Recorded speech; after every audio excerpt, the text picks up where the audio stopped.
What if Stoicism isn't about becoming calm? It's about becoming untouchable where it matters most.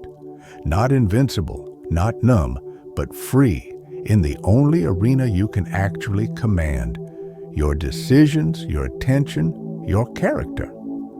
By the end of this journey, you'll have a clear, testable practice to loosen the grip of a person you can't stop thinking about without hardening your heart.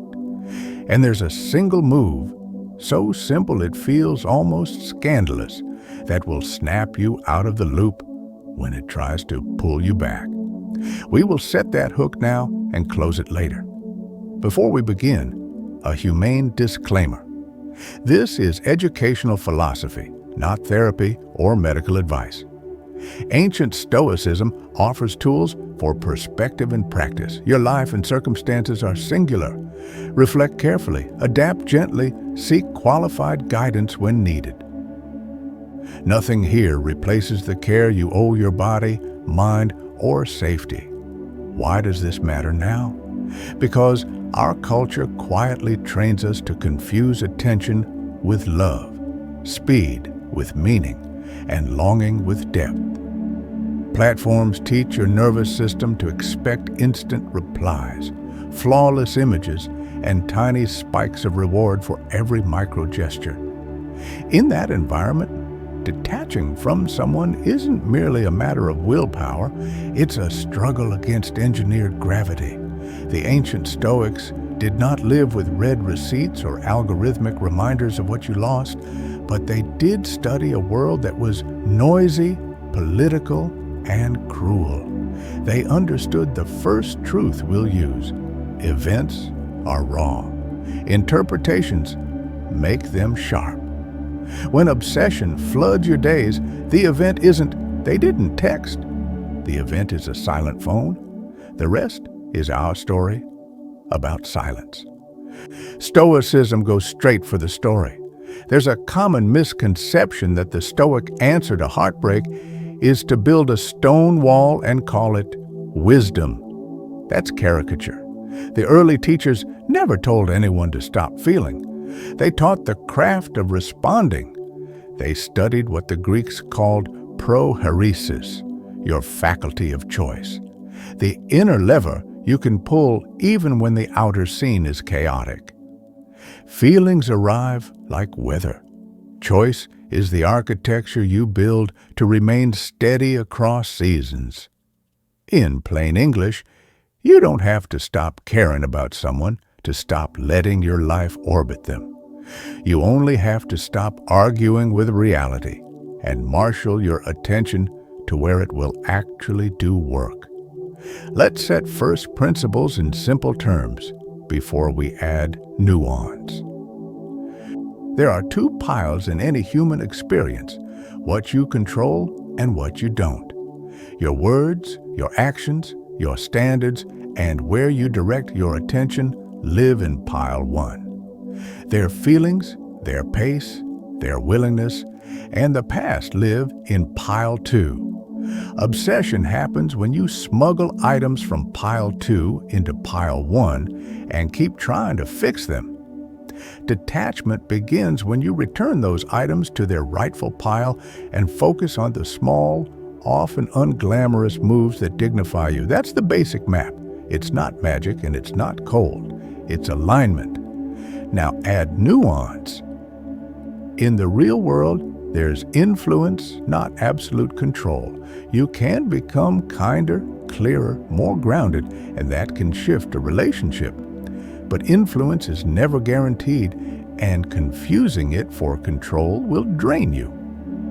The older Stoics saw that attention is the coin of the realm.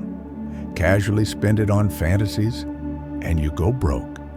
Invest it in habits and boundaries, and you begin to compound.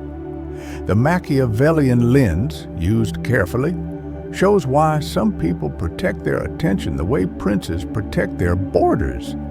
Not because they hate their neighbors, but because porous borders invite chaos. When you can't stop thinking about someone who won't meet you halfway, you are a city with open gates.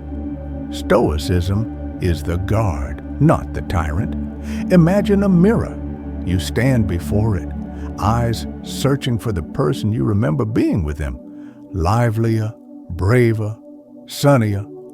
The mirror gives you only what you offer it, but the mind insists it's the glass that changed you. Stoic training asks you to polish the mirror by polishing your judgments. Begin with one tiny phrase you can repeat aloud. I return my attention to what I control. Say it softly as a cue when you catch your thoughts rehearsing old arguments or scanning their profile for crumbs. This will feel too small to matter. That's precisely why it works. The nervous system learns by repetitive, low-drama practice as much as by insight. Think of it as the first stone in a new foundation. To see these ideas in motion, we need stories. I will give you 3 composites: privacy safe, emotionally true. The first is a preventable downfall. The second, a delayed awakening. The third, a transformation that worked because it was boring on purpose. She loved puzzles, long runs, and problem sets that cracked open at 2 a.m. She thought love was a problem set too. He liked her, maybe even loved her, but only on an elastic schedule. He would vanish for days and return with intensity, then dissolve again. She became a scientist of his absence, designing theories and experiments to predict his reappearance. When he finally said he needed space, she did what she'd been training to do. She tried to optimize. She changed her hair, rearranged her availability, tuned her tone. Gradually, the optimization became self-erasure. The downfall wasn't his decision. It was the moment she surrendered her faculty of choice to the outcome she wanted. She tried to move what was in the second pile into the first, and the rope she gripped burned her hands. The tragedy here is preventable, but not by being colder or meaner. It is prevented by a tougher kindness to oneself, by recognizing that urgency is not love, and inconsistency is not a mystery to solve. The Stoic intervention would have been shockingly unromantic. Accept the pattern as data, not prophecy. Act from your standard, not from your hope. Months later, in a small apartment with a throat full of unsent messages, an awakening finally arrived. He had been gone for a long time, and some part of her wasn't even in contact with him anymore. She was in contact with a simulation of him, projected by memory and reinforced by algorithms. She started a journal only to track one metric: minutes of attention spent on him per day. In the beginning, it was hours. After a week, she added a second column for actions under her control. Walked, read, called a friend, prepared a meal, wrote one difficult email, fixed the broken cabinet hinge she had been ignoring. She didn't feel different at first. But the ledger changed the story because it exposed the gravity well her attention had fallen into. She wasn't in love. She was in orbit, and orbits can be altered by small, consistent thrusters. That's what the ancient teachers meant by voluntary discomfort, choosing simple, repeatable exertions that train your mind to obey your judgment rather than your impulse. She closed the journal one night with a sentence underlined 3 times: I can starve the ghost by feeding the living.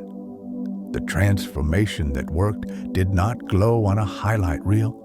It sounded like a carpenter's shop. Routine, sawdust, plain tools. He created a fortress for his peace, not a prison, a fortification, gates, not walls. Each morning, he rehearsed a tiny drill. Breathe, label, choose. He named the event exactly, no reply. He named the judgment, I'm being rejected. He named the action he could control, No checking for 12 hours. No composing speeches in the shower. Yes to a run. Yes to a hard work block. Yes to dinner with a friend. The fortress gained strength because he kept its rules simple and made them public to himself. He even wrote them on paper and taped them to the inside of his closet. It felt childish. It also worked. Over time, he learned an odd secret. The more he tightened his grip on his standards, the less he clenched his jaw at the world. He grew lighter because he grew stricter, but only with himself. Let us widen the lens. The dichotomy of control is not a metaphysical doctrine, it's a daily sorting habit. You do it every time you observe a trigger, separate what happened from what you told yourself about what happened, and choose a response that protects your character.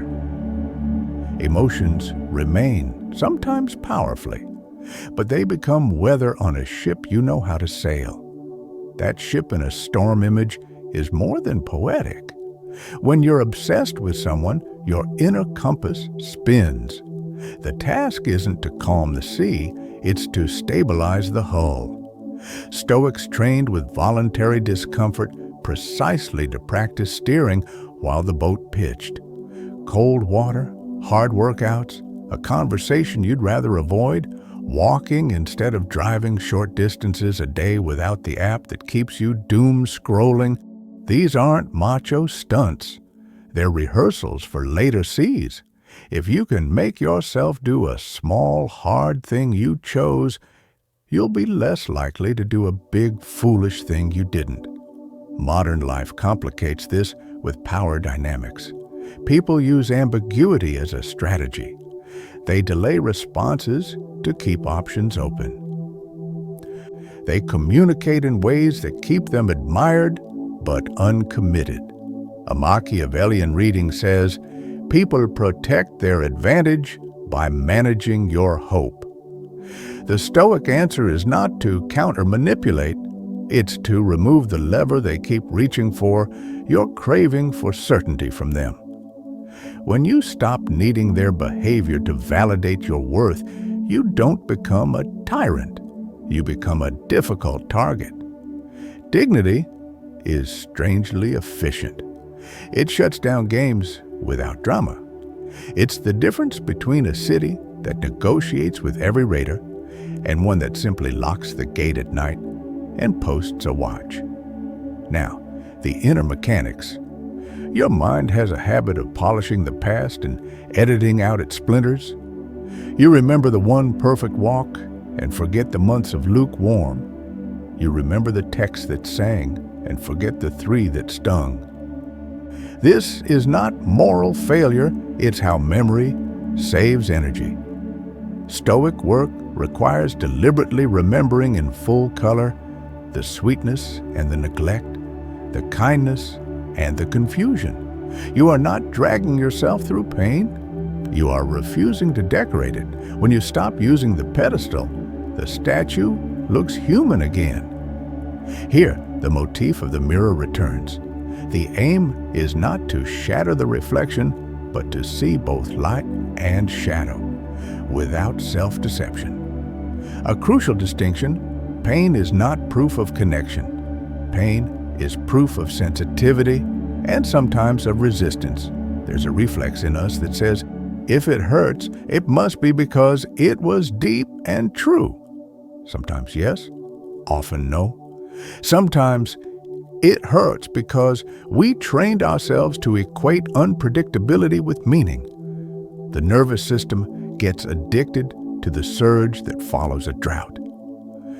An absent person can start to feel important because thinking of them gives you something to feel, not because they consistently chose you.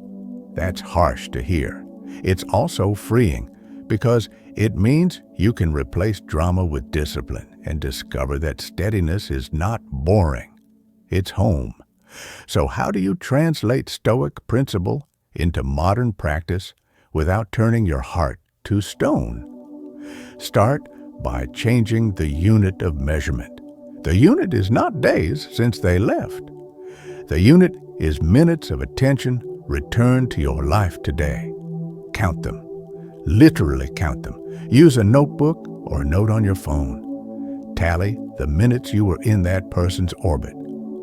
Tally the minutes you were in reality. A task you can finish, a breath you can feel, a kindness you can offer.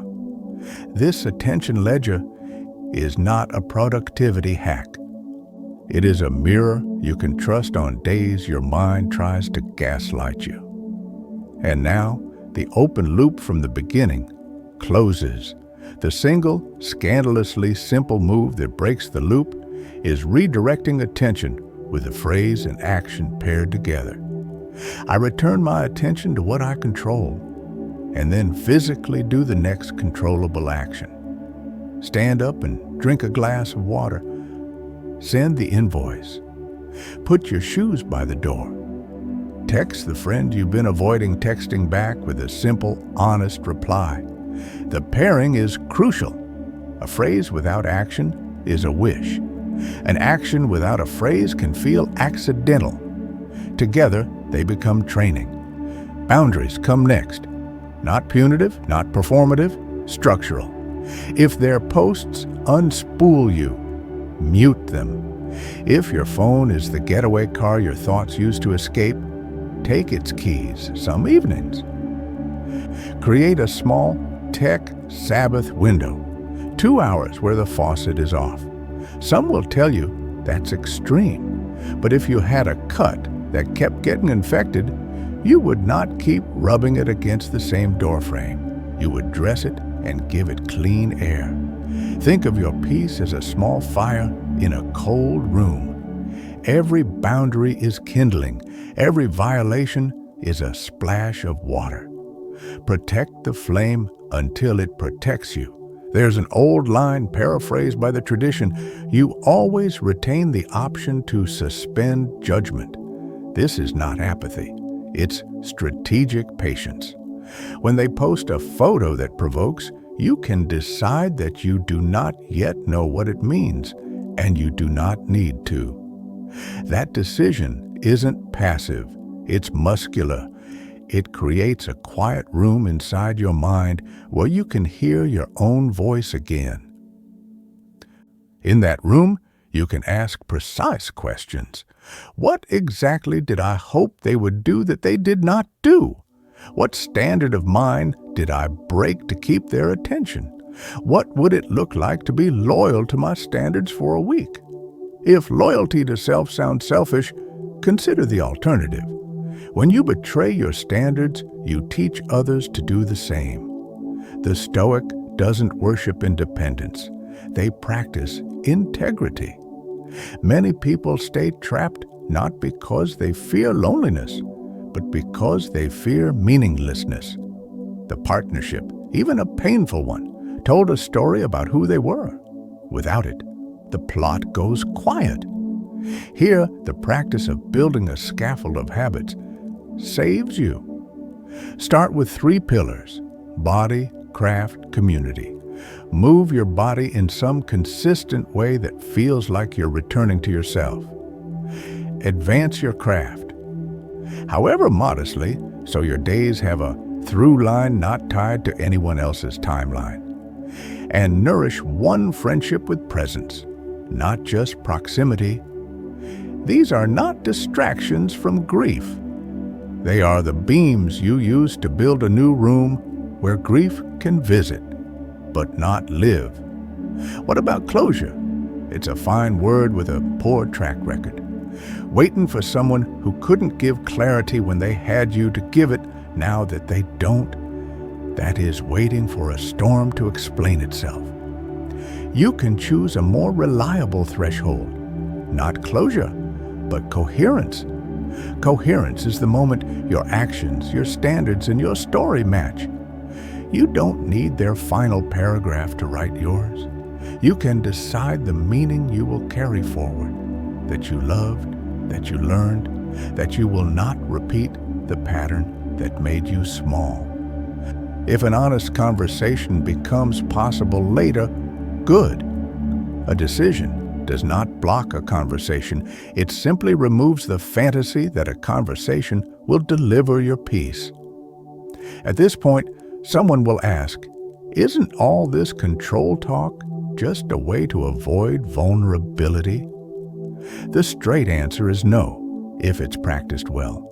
Stoicism does not ask you to be unmovable. It asks you to be unmoved by what does not deserve to move you. The best lives are full of risk, including the risk of love.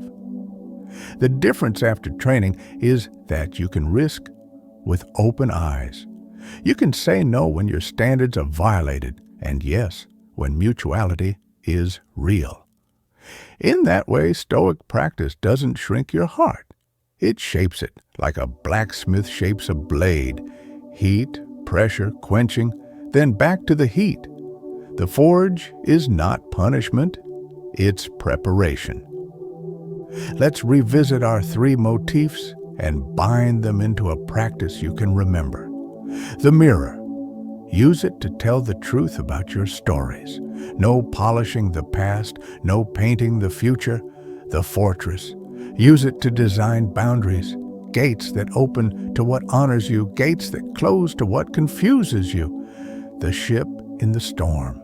Use it to accept weather and focus on steering. Feel the waves, steer anyway, return to your bearings when the compass spins. Build these into your days not as emergencies but as daily architecture. You wouldn't pour a foundation during a hurricane if you could pour it on a clear morning. Lay concrete now. There's also a quieter kind of power at work here, the kind you rarely see on screens because it doesn't perform well. It's the power of self-respect. People who carry it become oddly uninteresting to those who trade in confusion. You might find that the moment you reclaim your boundaries, the people who feasted on your uncertainty become offended.